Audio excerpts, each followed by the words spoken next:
Hi, మీలో ఎవరికైనా political, personal, professional, business, motivational, spiritual ఎలాంటి వీడియోస్ అండ్ ఇంటర్వ్యూస్ కావాలన్నా స్క్రీన్ మీద డిస్ప్లే అవుతున్న నెంబర్స్ను కాంటాక్ట్ చేయండి.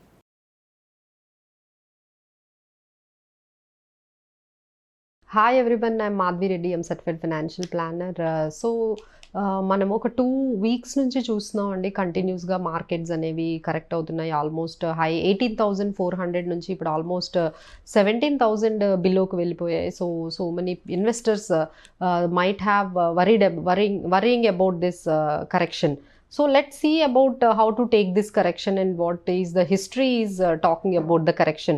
So first one ఏంటంటేనండి, 10% కరెక్షన్ అనేది చాలా రెగ్యులర్గా ఎప్పుడైనా వస్తూ ఉంటుందండి. అండ్ 20% కరెక్షన్ అనేది ఎవ్రీ 1-2 ఇయర్స్కి వచ్చే అవకాశం ఎక్కువగా ఉంటుంది. అండ్ 50% కరెక్షన్ రావడం అనేది మనకి మేబీ ఒక్కసారి కానీ 2 సార్లు కానీ ఒక డెకేడ్లో, అంటే ఒక 10 ఇయర్స్లో ఒకసారి అయితే జరుగుతూనే ఉంటాయండి. సో ఈ 10% కరెక్షన్ అనేది రెగ్యులర్గా జరుగుతుంది. 20% కరెక్షన్ అనేది 1-2 ఇయర్స్కి ఒకసారి జరుగుతుంది. 50% కరెక్షన్ అనేది ఒక డెకేడ్లో ఒకసారి జరగవచ్చు. So it is quite common అండి. సో ఒకసారి మనం చూసుకున్నట్లయితే సెన్సెక్స్ 2011లో 15,454 ఉంటే ఇప్పుడు 21లో మనకి ఆల్మోస్ట్ 57,000, ఆల్మోస్ట్ 57,000-58,000 వరకు ఉందండి. సో ఈ మధ్యలో మనం చూసుకుంటే మొన్న మనకి లాస్ట్ ఈ 21లోనే సెకండ్ వేవ్ రావడము, లేకపోతే 20లో పెండమిక్ రావడము, అండ్ 2019లో డిహెచ్ఎఫ్ఎల్ క్రైసిస్ వచ్చాయి. 2018లో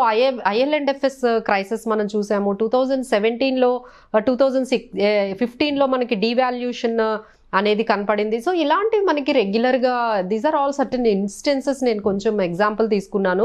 సో ఇవన్నీ కూడా జరుగుతూ ఉంటాయండి ఇలాంటి ఈవెంట్స్ అనే. బట్ స్టిల్ మనకి సెన్సెక్స్ అప్పుడు 2011లో 15,000 ఉంటే, even though so many ups and downs మనం చూసినా ఇప్పుడు ఆల్మోస్ట్ 2021లో 57,000 వరకు ఉంది. So we need to be stay invested. But one thing అండి, you have to identify the bad stock. So markets పెరిగినంత మాత్రాన అందరం వెల్దియర్గా లేకపోతే వెల్త్ క్రియేషన్ జరుగుతుందని లేదు. బట్ మీరు ఏ సెక్టార్లో ఏ స్టాక్లో ఉన్నారనేదే మనకి ఫైనల్గా వెల్త్ క్రియేషన్ వైపు తీసుకెళ్తుందండి. సో అసలు ఎప్పుడు మనం ఏం మాట్లాడుకుంటాం అంటే ఎలాంటి స్టాక్స్ని సెలెక్ట్ చేసుకోవాలి అనేది మనం ఎక్కువగా చెప్తూ ఉంటాం. ఈరోజు ఎలాంటి స్టాక్స్ ఉండకూడదు అంటే, ఒక బ్యాడ్ స్టాక్కి ఉండే క్యారెక్టరిస్టిక్స్ కానీ మీకు తెలిసాయి అనుకోండి, డెఫినెట్గా మీరు ఇలాంటి టైంలో మీకు నిజంగానే పోర్ట్ఫోలియో చర్నింగ్ చేసుకోవాలి. మార్కెట్ కరెక్ట్ అవుతుంది, కన్సాలిడేట్ అయినప్పుడు నేను మంచి స్టాక్స్లో ఉండాలి, ఏవైతే మనకి పెర్ఫార్మింగ్ లేకపోతే బ్యాడ్ స్టాక్స్ ఉన్నాయో వాటి నుంచి నేను ఎగ్జిట్ అయిపోవాలి, అలాంటి చర్నింగ్ అనేది చేసుకోవడానికి ఇది చాలా మంచి టైం అండి. సో ఫస్ట్ వన్, అసలు how to identify the bad stock అంటే, ఫస్ట్ ఇండికేషన్ బ్యాడ్ డెట్ అండి. అంటే కంపెనీకి ఆల్మోస్ట్, అంటే ఎగ్జాంపుల్ మనకి వోడాఫోన్ కానీ ఎస్ బ్యాంక్ కానీ వీటికి ఏంటంటే చాలా హై ఎండ్ మనకి చూసాము అవి ఎలా ఫాల్ అయ్యాయో బికాస్ ఆఫ్ హై డెట్స్. ఇలా హై డెట్స్ ఉండేటప్పుడు మనం అలాంటి కంపెనీని, అంటే ఈక్విటీతో కంపేర్ చేసుకుంటే ఎప్పుడైతే డెట్ 50% కన్నా అబోవ్ ఉంటుందో మనం అలాంటి కంపెనీస్లో కొంచెం కాషియస్గా ఉండాలండి. సో మీకున్న కంపెనీస్లో ఒక్కసారి మీరు హై డెట్ ఉన్న కంపెనీస్ ఏమైనా ఉన్నాయేమో చెక్ చేసుకోవచ్చు. అండ్ నెక్స్ట్ వన్ ఏంటంటే, ప్రమోటర్ హోల్డింగ్ అనేది తక్కువ ఉంది అంటే మాత్రం మీరు కొంచెం కాషియస్గా ఉండాలండి. మీరు చూసినట్లయితే డీమార్ట్ కానీ లేకపోతే చాలా లైక్ నైకా కానీ, ఇప్పుడు వచ్చిన నైకా కానీ ప్రమోటర్ హోల్డింగ్ చాలా ఎక్కువగా ఉంటుందండి. సో ఎప్పుడైతే ప్రమోటర్ హోల్డింగ్ కొంచెం హైగా ఉంటుంది, అంటే అబౌవ్ 60% ఉంటుందో యూ కెన్ ఫీల్ కంఫర్టబుల్ అండి. లేదు లెస్ ప్రమోటర్ హోల్డింగ్ ఉంది అంటే కొంచెం జాగ్రత్తగా ఉండాలి. అలాంటి కంపెనీస్లో మనము ఒకసారి మిగతా పారామీటర్స్ కూడా చూడాలి, అది ఒక్క పారామీటరే కాదు. బట్ ప్రమోటర్ హోల్డింగ్ ఎక్కువ ఉంటే మాత్రం మీకు కొంచెం సేఫ్గానే మనం ఉందని చెప్పొచ్చు. అండ్ నెక్స్ట్ వన్ ఏంటంటే, కంటిన్యూస్గా కంపెనీస్కి ప్రాఫిట్స్ డిక్రీజ్ అవుతూ ఉన్నాయి అంటే ఒక 5 ఇయర్స్ నుంచి మీరు ఒకసారి వాటి మార్జిన్స్ కానీ ప్రాఫిట్స్ కానీ చూస్తూ ఉంటే కంటిన్యూస్గా 5 ఇయర్స్ 6 ఇయర్స్ నుంచి డిక్రీజింగ్ ప్రాఫిట్స్ ఉన్నాయి అంటే you had to be very much alert about that. And decreasing EPS అంటే ఎర్నింగ్స్ పర్ షేర్ కూడా కంటిన్యూస్గా ఒక 5 ఇయర్స్ కానీ మీరు 10 ఇయర్స్ కానీ మీరు చూసుకున్నట్లయితే ఈపీఎస్ ఫాలింగ్ అలా జరుగుతూ ఉందంటే మాత్రం you need to కమ్అట్ from that particular stock. And next one is low ROE అంటే రిటర్న్ ఆన్ ఈక్విటీ అనేది చాలా ఇంపార్టెంట్ అండి.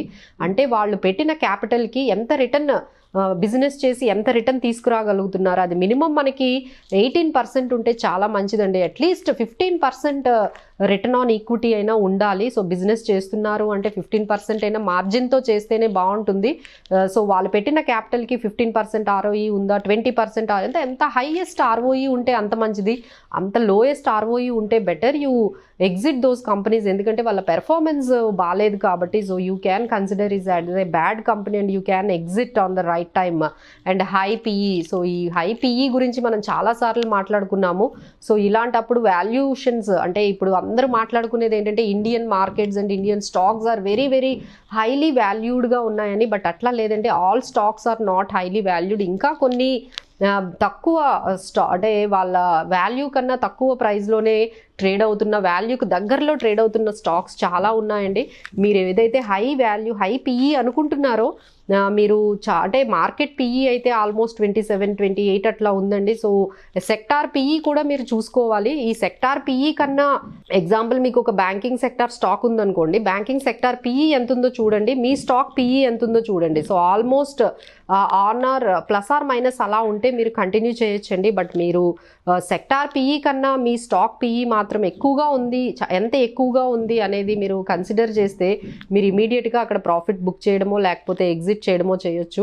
సో దీస్ ఆర్ ఆల్ ఈ కొన్ని పారామీటర్స్, ప్రమోటర్ హోల్డింగ్, డెట్ ఎంత ఉంది కంపెనీకి, EPS కానీ లేకపోతే వాళ్ళ షేర్స్, వాళ్ళ మార్జిన్స్ కానీ ప్రాఫిట్స్ కానీ ఎలా ఉన్నాయి, వీటి బట్టి మీకు ఈజీగా తెలిసిపోతుందండి ఆ కంపెనీలో మనం ఉండాలా ఎగ్జిట్ అవ్వాలని. సో మళ్ళీ మనం చెప్తున్నాము, ఎప్పుడు మనం రివర్స్గా వెళ్తూ ఉంటాము అంటే లాసెస్ని మనం కంటిన్యూ చేస్తాం, ప్రాఫిట్స్ని ఇమ్మీడియట్గా బుక్ చేస్తాము. But we will reverse this strategy అండి. ప్రాఫిటబుల్గా మంచి కంపెనీస్ని మనం ఎక్కువ రోజులు మెయింటైన్ చేయాలి, ఎక్కువ రోజులు కంటిన్యూ చేయాలి. లాసెస్ని, మా బ్యాడ్ కంపెనీస్ని ఇమ్మీడియట్గా ఎగ్జిట్ అవ్వాలి. Then only we can create more wealth. Thank you so much.